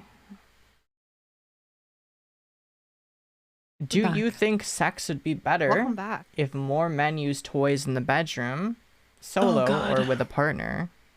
Oh shit, it's a good one. Yeah. Also, please feel free to eat. don't. No, it's okay. Don't. It's okay. I think sex would be better if people considered toys if their partner wanted it. Does that make sense? Yes. Yeah, because sometimes is good. Sometimes I don't really want it. Mhm. It's whatever. I think it's the option, right? Having the option for it is like, now you have all the possibilities at your side, all the possibilities of good session. Yeah, it's very situational. I feel like a lot of these answers are like communicate, but it's true. Communicate that, because I think sex would be better if I had the option whenever I wanted to. Yeah. And I think what I see in this is like, do you think sex would be better if more men use toys in the bedroom? Well, I would say a loose yes, simply because I think that means that more men would be open to exploring their bodies and sexual needs other than just, you know, going through the socialized, like, you rub your penis with your hand and that's it. That's how you get yourself off kind of thing. Like, I think there is so much more that people just don't ever even experience by using toys and getting different sensations. Like, I know there are many men who just don't really understand why would I want to use a vibrator? That's a woman's thing, right? Like, I think So that's true. Yeah, like, that's just something that they don't understand. It's like, well, number one, vibrators aren't just like dildo shaped or phallic shaped. There's many different kinds, and there are vibrators that are made specifically for penises, or that are just kind of like that, the wand style, right? That's a unisex one. That's made for anything. You can put that anywhere. Put that on your shoulder if you want to. Like, literally, you can put that like anywhere on your body. Massage and, like, me. Yeah. Yeah. Yeah, no, so I think in that sense, it's like, I wish more people were exploratory with toys, because I think it just helps them kind of get in touch with their own body and their own needs and their own, like, kind of pleasure and things that they didn't really realize that they could like. But absolutely, I think the problem that comes up time and time again is the idea of, well, why would we need toys in the bedroom? Am I not enough? Kind of thing, which is like the fragile masculinity of like, I should be enough for you. And I think that's extremely unhealthy, right? We've talked about that in past weeks before, and like, yeah, that's something that I think, like Lily said, like, having the option of it is probably like the most important thing there, right? Yeah. No. All right. Someone else asks. Let's pull this one over. Am I supposed to stay hard at all times during intercourse? Ooh. Let me stop you right there. Because we've got some shit to say about this one. The wording is already a problem, because am I supposed to stay hard? You are not supposed to do anything. You don't have to do or be or say or anything like that. You can simply just be. There's so much pressure on so many people, but I think especially like male presenting, I really think there's a lot of pressure to know everything, to be everything. Oh my God, you are okay if things don't work out the way you want to, and you don't even have to be hard to have sex, or even use your penis. Yeah, period. Mic drop. Agreed. If you guys want to know anything interesting, I actually had a previous partner that actually had like a lot of trouble with this. He had like severe ADHD and a lot of like trauma having to do with like his like mom, not in like a weird way. It was just like him and his mom like worked together, and so if she was asking him something, he like had to do the task usually, right? And so if like he got a text or something like during intercourse, it was like, all right, his attention is elsewhere, and he's no longer hard. And it took a while. I'm not gonna lie, it took a while for me to like understand this had nothing to do with me. But after that, I realized like it can happen.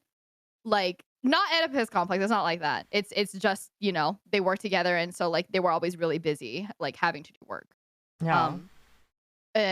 And it's you don't have to. You know what I mean? Like, I agree with you. It's like the supposed to word is not right there. You are not supposed to have to stay hard at all times. If it happens, it happens.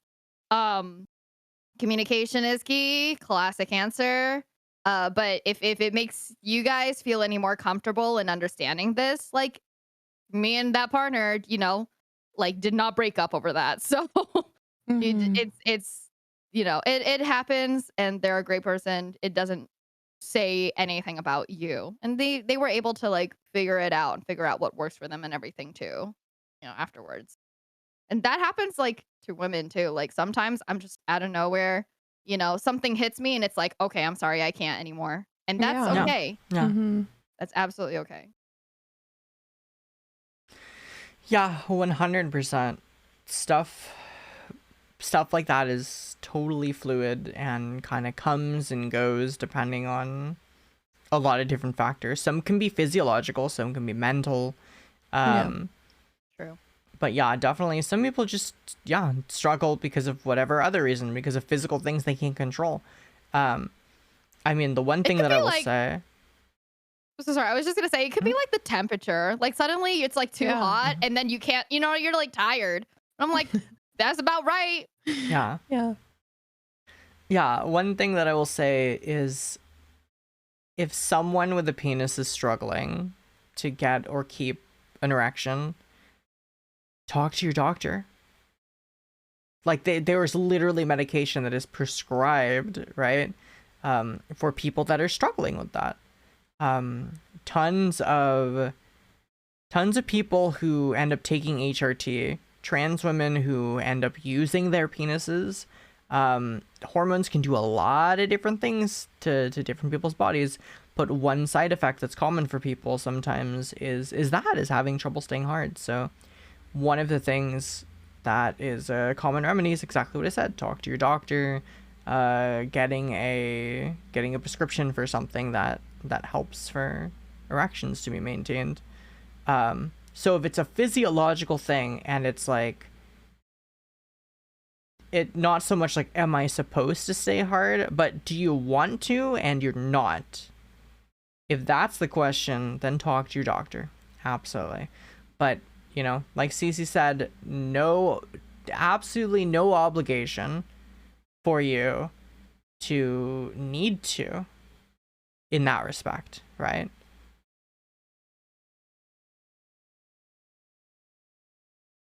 Absolutely. Yeah. All right. Everybody could breathe easy, okay? Yeah. All right, let me pull the questions back up.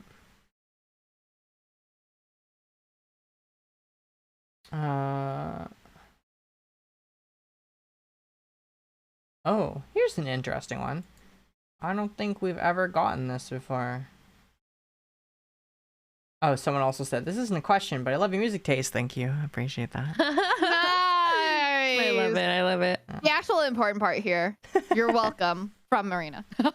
How do I break up with someone healthily? All my previous relationships have been self-sabotage, so the other person ends up leaving me, but I still feel a bit bad for making them do that. Someone wanna start that one? I feel like there's a lot to be said here. Yeah, I've had people admit that to me, that they do that to other people, and I was shocked. I had no idea that was a thing, and I think that just like confuses me. Like, I understand where it comes from and stuff, but like when I realized that people did that so the other people broke up with them, I was just like, oh my God, there's a better way to do this. I think first of all, there's some mental stuff going on there with, like, you know, insecurities about breaking up with them and being the bad guy, right? But you're not a bad guy for breaking up with anyone. Some things just don't work out, and if you need to tell someone that, you just say, hey, this isn't working for me anymore. I still wish you the best. Just stuff that is, kind, compassionate, letting some people down easy, but maintaining a boundary. I think that's all you can do, and you're not a bad person for setting that. I think that might be where this person's having trouble with, is realizing that they don't want to be in that position of having to end it, so they have the other people do it. At least that's what I think. And what do you guys think? Yeah, no, I think that's definitely a big part of it. It's the like not wanting to be the bad guy, quote unquote, in the situation, or like, I don't know, avoiding confrontation or whatever it might be. Yeah, but yeah. yeah. Sorry, go ahead. No, you please. I was just gonna say the confrontation avoidance and all that. If you have the ability to go check out like some professional mental health sometimes. If you have the ability to. It's mental health is its own stigma. I know that we all like want to talk about and have a hard time talking about sometimes, depending on, the creator or whoever, but try to do that. Try to see yourself from that perspective. Self-sabotage is a big thing on mental health. I can understand that. And then feeling bad for making them do that, it's part of it. Breaking up with someone healthily, and feeling that issue of not wanting to be confrontational, not wanting to seem like quote unquote the bad guy. It's like a band-aid. I don't want to make it seem like it's just trivial, like a band-aid in a way, but at the same time, be like having the courage to do that, which takes some work sometimes. Having the courage to do that will end up saving both you and their time and you and their feelings better when you can do it than to wait on it, just continuously waiting for something bad to happen. If that makes sense. Yeah. Yeah, no, absolutely. And I think this person's asking, how do I pick up with someone healthily? It's just communication. It's really a lot easier than it seems. Right? Yep. It seems like it's super hard, but just being able to tell someone simply, I wanted to talk to you, and you can say this too, I didn't know how to bring this up. It's been really hard for me. But I am, and then you can kind of explain yourself, right? Whatever it might be. I'm just not feeling, like we're as close as we used to be anymore. Or I feel like my priorities have shifted, like whatever it might be. Like just being able to explain that and let someone know. They may be upset. They may be unhappy. But that's just life. That's just breakups. Sometimes you have to do that and put yourself in a situation where you hurt somebody, but you're hurting someone more even if you don't realize it, if you're self-sabotaging, right? Yeah, and I think it's you owe somebody. We talk about things about like obligations and not being obligated or stuff like that, but I think in this situation, I think you are obligated to be honest with a partner when you want to break up with them, as opposed to just don't ghost them, don't like all of a sudden start being a piece of shit so that they want to break up with you. Like don't do that. Like that's not fair, right? It's just bringing it up. It's just letting them know how you're feeling, right? Sometimes it's as simple as, I feel like we've been drifting apart and I just feel like I've fallen out of love with you. And it's hard for me to say that. Like, you can say that stuff, right? You can communicate that. Like, it's hard for me to say this. It's hard for me to, communicate that stuff, but you gotta do it, right? Better than the alternatives. Yeah. I think it was important that you mentioned that, Marina, that like it really depends on how they react. Also like just trying to remember that their reaction may not always be perfect, but it could be, their reaction is not always equal to how well you did it, if that Yeah. makes sense. Like, No. if they went off, you did your best. You told them honestly and truly with Hmm. respect and heart, and they went, ballistic, even understandably, you do not have to feel bad for that. And that doesn't Yeah. change how you feel about them. So, you know what I mean? And at least that way you're ending on a good note for yourself and you don't have to feel guilty about the opposite where it's like you're self-sabotaging. So they break up with you. And then what if they don't? That's what always scared me about knowing that people did this. What if they didn't? What if they just stayed with that person and that person had to deal with it no matter how like what they did and they just were too non-confrontational to end it directly. So I think it's super important to just be open and honest and Mm-hmm. do what you need to do for yourself and your happiness. Yeah. Yeah. All right. We want to take another one? Yes. Let's go. Okay. This one is interesting. And it's one that I definitely have feelings on. I can't wait. Yeah. So this person says, I have a romantic preference for people with darker skin, like black people and Latinas. I'm terrified of saying it out loud or without being completely anonymous because it just makes me feel racist. Is such a preference racist, or am I just overthinking it?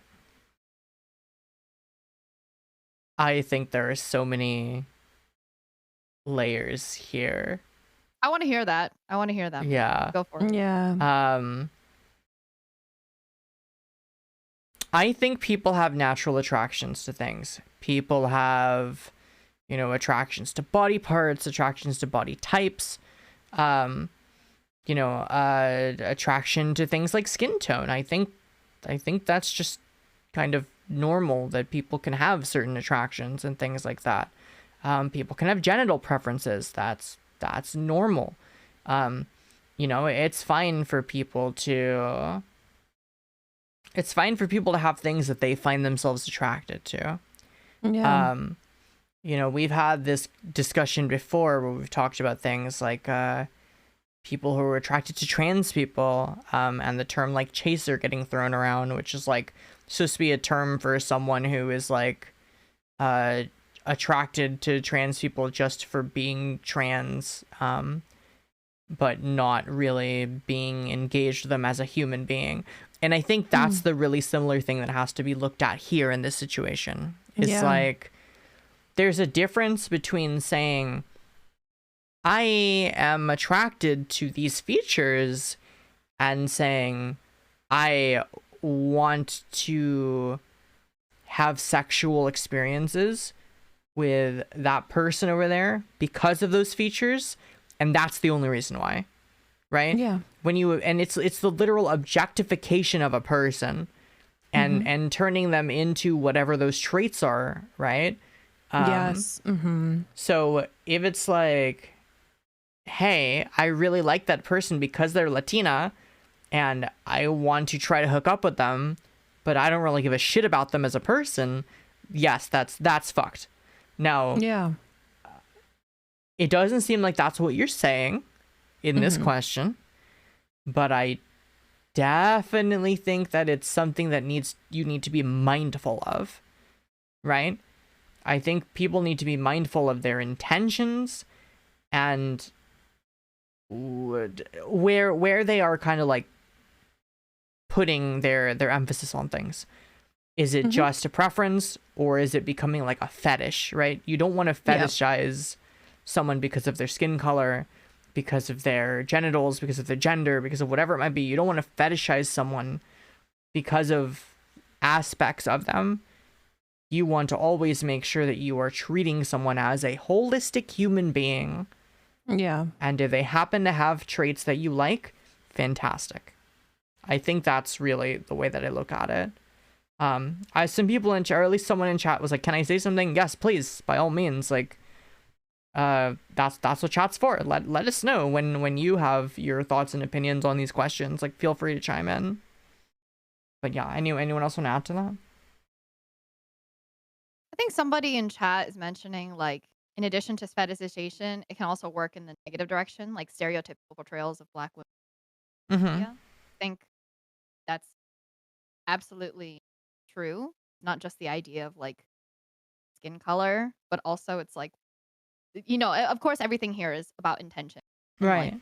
being mindful of it, right? So it's like, what are you really thinking of? As like, I'm an Asian woman, and there is no part of me that ever seems submissive. Um, and that's really come back to bite me in the ass a few times in a way. But just being mindful of that idea also. It's like, okay, maybe you weren't. Are you interested in submissive people? Are you interested in Asian? Are you interested in submissive Asians? What is happening here? You know what I mean?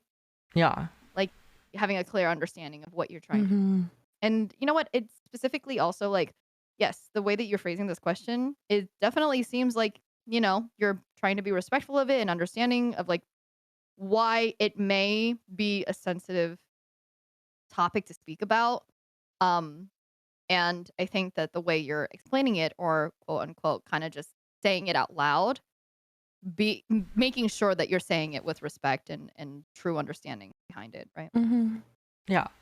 And I think it's the difference too of like, even being a Latina myself, like someone saying like, you have really beautiful skin or you have really beautiful eyes or whatever it might be, as opposed to being like, ooh, I really like that you're Latina. That's kind of it's a potential red Yeah. flag, right? Yeah. Absolutely. Like, I want someone to like me for me. I don't want to like have a Yeah. potential partner who says like, I really like that you're trans. That's the red flag, right? Yeah, Like, that is instead so of, weird. Yeah. instead of just being like, I really like you. Yeah, like yeah, so I think that's definitely the thing, the way to look at it. So I know that this question wasn't asked too long ago, so hopefully the person is here to kind of hear like, yeah, having preferences, having things you are attracted to is completely normal. But fetishizing those aspects is not. That's where it's problematic. Yep. Yeah. So I hopefully like you, that helps. and you're my type. You know what I mean? Yeah. I think what you guys said is fantastic. I think that is like the perfect summary of this type of issue. It's the reality of a person or the idea of them, and differentiating between those two is very important. Yes. Good way to put it. And I think this person specifically, you can tell they're being respectful, and I do think it's just a preference. So I wouldn't necessarily say that I see anything wrong with this person, but definitely make sure you're being cognizant of the fact that you're feeling this way. Mm-hmm. Yeah. Good job, bud. Good job. Good job on being. Good job on being respectful and asking. In the way that you're like talking about it. Yeah. All right. It's been about 2 hours. How about we take one more question to round out the night? Sounds good. You good with that? Let's go. It's been great, you guys. Thank you so much. Yeah. So much fun. So great to meet you, Cece. Yeah, it's been really nice to meet you guys. I've had a wonderful time, and I've had a lot of people, and I've started to get to the point where I've had people come back. So, what, invitation is always there if you had a good time tonight and you want to come back and answer more questions in the future. Always happy to have you. Yeah, thank you so much. Thank you. And thank you to chat and everybody who sends in questions. You guys have been great. Heck yeah, these questions are awesome. Yeah. Really, lovely audience, really, really good audience. ones. Really good ones tonight. All right, so for our final question. It says, I want to learn how to be dominant to my GF, but I can't really get in the groove of it since I'm submissive for the most part. Do you have any tips you can give on how to combat the anxiety of being dominant in bed? It would really help. Thank you so much for taking the time to read this. Aw. I actually just had someone I just had someone DM me recently. It was they DM me and they were just kind of like, "Hey Marina, can you give me tips to dom my boyfriend?" And I thought it was so funny. I was like, I mean, yeah, sure. But it's just I feel like I answered this recently to someone privately in DMs. That's really funny. Yeah, I don't know. Any thoughts from you two on this? I totally understand this anxiety. I when I was like a late bloomer. Apparently people in high school were already like feeling sexual feelings. I did not until I was like 18 and up. Like, and not even that 18 was like the mark. It was that I went to college and I was like, oh, what is this feeling that I'm having? And so I was a late bloomer when it came to that. And because I was inexperienced, I was submissive. And then the more I became comfortable with sex in general, I became more dominant over time because I got more confident as a person and as a sexual person as well. And I think that having confidence is really important, and you might not have it right now because it's so new to you. But if you kind of research what being a dom is, I would ask your girlfriend what a dom is to them, because that's important too, because there's so many different types of dom in general. So good. Such a good way. Yeah. Such a good point. And I think that once you find that out, you can try and then ask your girlfriend how they liked it and if there's anything different that they could do. And if your girlfriend is like, that was really great, we should also try this, or that was so good, but I think this would work better, or something like that.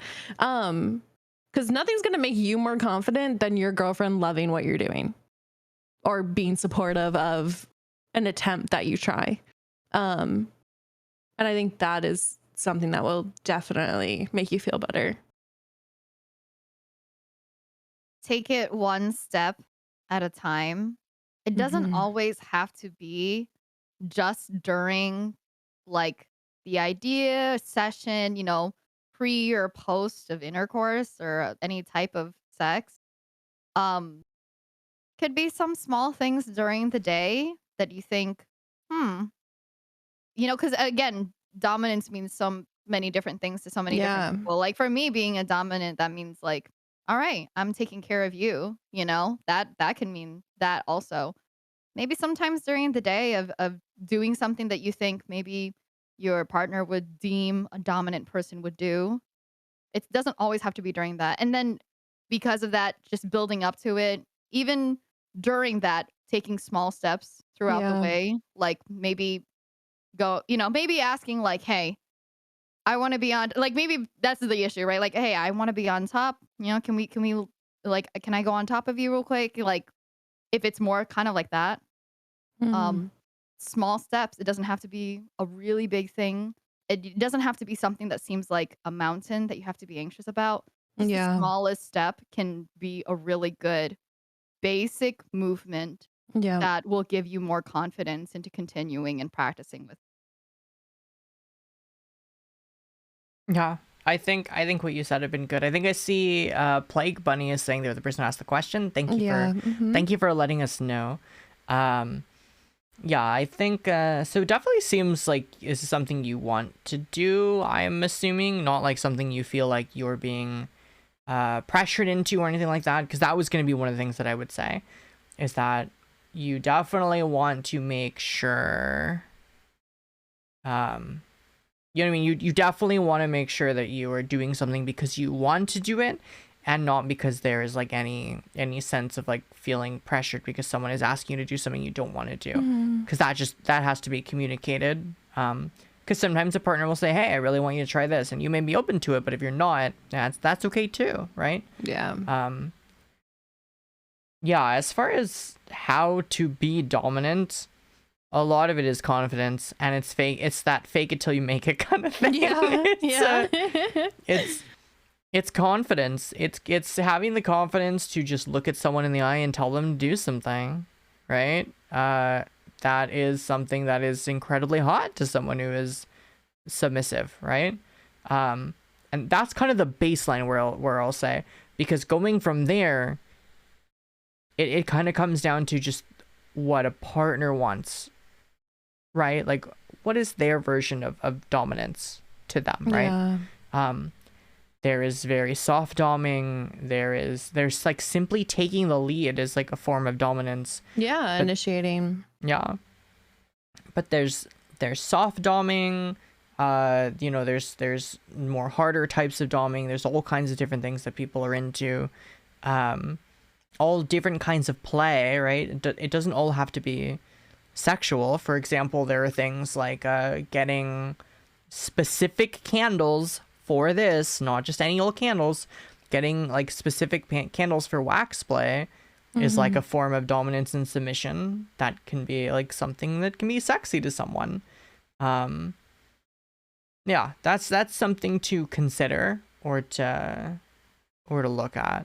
But yeah, it could be as simple as like spankings, or just telling someone what to do. And sometimes people might be into more. So I think it really starts with communicating, finding out what they like. But simply, usually what any kind of dominance has in common is the idea of taking the lead and asking or kind of really commanding that your partner do things, and then they usually willingly, do them. That's the idea there. One thing I will say that is important for anyone involved in any kind of situation like that involves dominance and submission. Please make sure that you talk about limits beforehand. Please make sure you set up a safe word. It is incredibly important. Even if you think, oh, we're not really going to do much, it's still important to set up a safe word.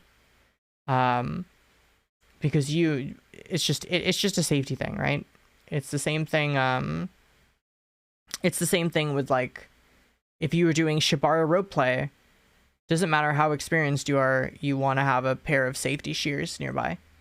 You just always want to make sure you're taking the safety steps. So no matter how insignificant it seems, make sure you set up a safe word, make sure you've talked about limits, and feel free to check in, right? You can have just dominating doesn't need to be like being mean in the way you're commanding or anything like that. Some people may be into that, but remember that doming can still be sweet. You can still, stroke your fingers on someone's face just to kind of give them some kind of affection and positive affirmation that they're doing a good job, right? Sometimes being submissive can be really demanding mentally or physically or whatever. So doing your research, I would say, is one thing. I can't go through every single way to dom to teach you tonight, but I can get you set off on the path of making sure that you're following the safety things, making sure that you're doing research, making sure that you're communicating. Those are the important places to start. Yeah, absolutely. Yeah, Black J too in chat said, I've tried everything. I never top. I just want to top sometimes. It would be beautiful if you told them that you just wanted to top. Yeah. If somebody fucking said that shit, yeah, exactly. If somebody fucking said that shit to me, I would let them have it. I'd be like, oh, okay, chill. You want to, maybe it'll give you open up the opportunity for you. You know what I mean? Depending on who they are. Yeah. I'm someone who's been dom for a large part of my life, and I have that doming on my energy, but I still have times where I want to be subby. That's fine. That's absolutely fine. Again, that's communicate. Sure. The same way we just told Jay, like, communicate that. Like, if you ever want to do that, let your partner know, like, you want to try doing something. Yeah. Yeah. All right. Well, I really, really, really loved having y'all here. I had the best time. So much. Yeah, I enjoyed so much of this. Thank you guys. Yeah, thank you so nice. much for being here. Let me do this collab command. Please make sure y'all go follow Lilybell and Sierna. Gosh, I had such a good time. It was so fun. Me too. Yay. It was so fun. It was so fun. Marina, have you come through during my wet stream ever before? Which kind of Your what stream? My wet streams. wet streams? Yeah, my wet. Okay, that answers enough. But I was just gonna say this, like, it feels so like No. it feels so good and it feels so like home because okay. my wet. I'm not gonna talk about it here. I'm not gonna talk about it here. But it just makes me feel like home because like my wet streams feel like this too. So Yeah. it feels great. So thank you for making it. I will have to feel so come home. by your wet streams. Yeah, so will I. Yeah, I would like to. Dude, me bringing them back because Marina literally made me feel better about, like, you know what I mean? Me bringing them back because Marina makes me feel so good, and I was like, yeah, I should do this again. Hell yeah, I love So that. cute. Thank you. I No, love but that. it's been a pleasure. Thank you so much. Yeah, to both of you guys. amazing. Such a good experience. Yeah. Yeah. Oh, And then chat per usual. Yay, chat. Someone says, Marina, I wanted to say that I was at your panel at MagFest and really enjoyed it. Thank you for hosting my question. Oh my gosh, Let's thank you so much for coming by. Ooh, nice. Yeah, that's so cool. I love that you came into my channel and let me know that. Thank you. Thank you, yeah. Brassica. Yeah. Yeah, so please make sure you go follow Lily and Cece. They are both wonderful content creators. You can see right here, very beautiful models. Yeah, but I love you, Marina. I love you. Yeah, I love Marina. you. That's fucking awesome. I had so much fun. Yeah, I had a good time too. Let me see where I'm gonna send us. Let's go. So many people. Let's go over to Stella Luna. I haven't said hi to Stella in a while. Let's see, Stella Luna VT. Stella, let's go. There we go. All right, we're gonna go rate Stella. We're gonna give Stella some love. We're gonna say we learned about sex ed. Woo. All right, there's our raid message, chat. There's our raid message. Heck yeah. Nice. Thank you so much for coming by. If y'all are in my community, you already know I've been in Canada, so things have been a little like all over the place. This is my second stream back. I do plan to be back and streaming again tomorrow, same time, 9 p.m. Pacific, midnight Eastern. No idea what I'm doing yet, but we will see. Please make sure that you follow me over on the Discord. Here's the Discord. It's discord.gg/armpits, and you can opt into getting notifications in the roles channel. Best Discord name. And then also my socials you can check out here. You can see everywhere that I stream and create content, because I stream on websites other than Twitch as well. You can catch them over there.